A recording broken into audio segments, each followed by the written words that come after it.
So, to recap, the act of making games by design draws back to God.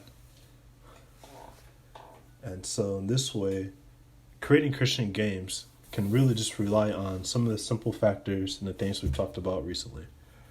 It can rely on the idea that you're creating a world. You're going to decide the physics. You're going to decide what it looks like. What does it feel like? Tactile. And this is all for the player to take in and to ponder, who is it that created this world? What kind of man, what kind of creator made this world?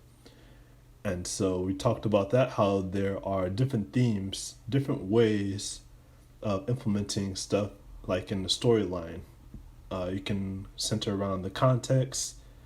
You can also center around themes, as I just said, that are very pertaining to the Christian life. Also have to do with prophecy in Narnia. Also has to do with the sin offering. A very good example, would also be John Bunyan's The Pilgrim's Progress, which shows you pretty much the entire different stages, the different things that happen once the person decides to follow Christ. Dark force versus light force. So these things are all what is possible. But first, what is important, as I talked in my second video, is to understand that we have to leave the digital zoo. We have to leave our worldly understanding of things. And this is a very important process if we're going to try to make something that is scriptural, because that's a very important basis to make a Christian video game. And so the good thing, though, about this is that there are many pastors and churches that are for this cause, and it is shown by how they are constantly uploading much content, and thus it is a good reason to work with them so you can develop and sort out the different ideas that you have for this game. And again, we have many resources on YouTube, online websites. It's all being uploaded to the web, and it's all there available for people to understand more and more the context, understand more and more the Bible, to decipher what is worldly and what is biblical. Because at the end of the day, that is essentially what anything Christian is going to entangle. It's going to help us to develop the spiritual eye, almost similar to, the spider sense, or the tingly fingly, as some may call it in Marvel. They have an understanding of what is worldly, what is biblical. They can sort these things out. And so as a game developer, I ask these questions, similar questions as well, to my fellow believers, fellow people that I go to church with, to ask their response on this idea of each chapter of our life as being like a game. Each chapter is like a level in a video game. And so it was quite interesting to get the responses. Again, my first question was, if life is like a game, what is the level that you're in? Can you describe the settings? Can you describe what is that you are tasked to do when you wake up in the morning? What is your first objective when you get out of bed? Over how much time do you think you've been in this level? Like in the Bible, it often talks a lot about seasons, that we'll go through different seasons of our life where we understand certain struggles, the season where we're reaping the harvest. What season are they in? And again, this all goes back to, what do they see? What do they spiritually see with their eyes, with their perspective? The Bible mentions that there will be many battles that we'll have to fight every single day. It even says that we do not fight against flesh and blood, but in spirit. And so when asking them, most of the time they center around this idea of being fed the word, the Bible, right from the source. They emphasize, trying to understand more and more.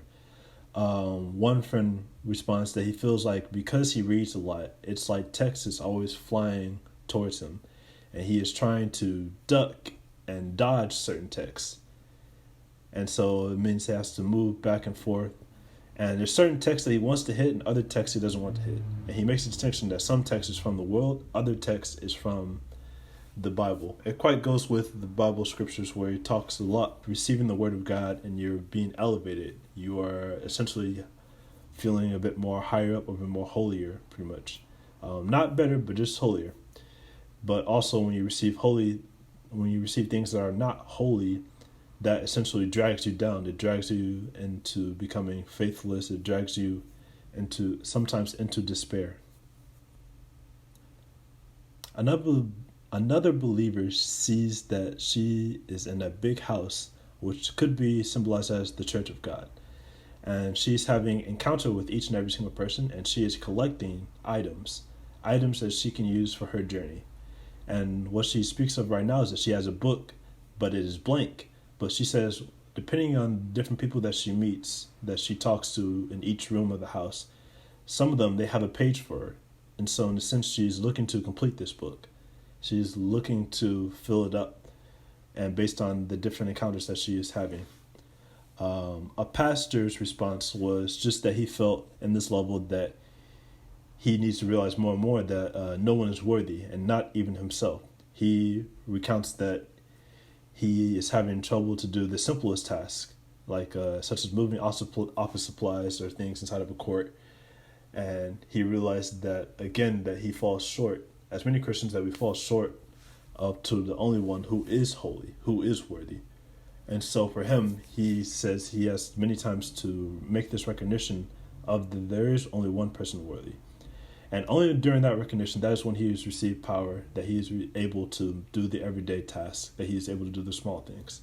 With all the responses, we often talked about how this game is quite endless, in the sense that we don't really finish until we arrive to be with Christ in heaven. And so between now and death, it can be many, many different levels. Some of them reoccurring stages or lessons that we have to learn again. But many of them, we all agree that these are all useful, that they are all for us. And this goes back to the book of James, which I began to start with, that it said to count all these different trials, all these different stages of our lives as joy. With this in mind, the game developer can encourage all Christian believers to pretty much be ready to collect all the things that the godlike figure has in store for you. Be ready for the different trials and what is it going to mean for you. We even talked about the next level. Many also even believe that they're in between stages. For instance, the one where she's in the house, she mentions that with her book, once it becomes full, she will be able to go outside, and she says she'll be able to go into the wild, and her book will be very much useful. And this was often a common response, because she didn't know what the wild resembled, but she knew that she wanted her book to be fulfilled. And so a common response was that they don't know what's beyond the hill. Some of them just say they're going on a steep bridge, or they're just looking across the hill. They're curious what is in store for them. The book of James was intended for those who are already Christians, and to challenge how they are living. How do they see their life as a Christian? And if they find themselves really being transformed by the world, if their mind is being renewed.